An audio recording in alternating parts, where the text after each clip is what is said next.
Les sirènes de l'enfer hurlent sur Gaza qui brûle sous les tanks d'Israël enragés. Et le monde observe, capille dans une indifférence qui effraie l'opprimé abandonné à son sort. L'ardeur des batailles de la violence crépite et s'abat sur l'innocent qui pâlit de peur.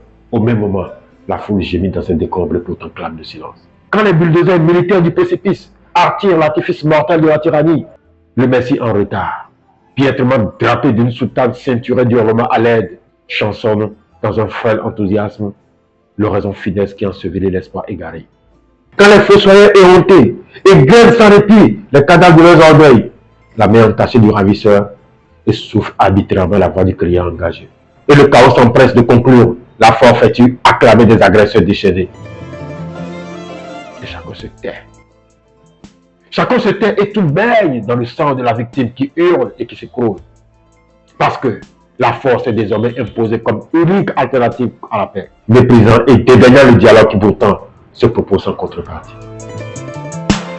Quand Tel Aviv bombe le torse, Téhéran, Beyrouth, Damas et consorts contre leur mort. Alors moi je dis, il n'y a ni Afrique, ni Occident, ni Orient, ni Asie. Il n'y a qu'une seule carrière, la Terre.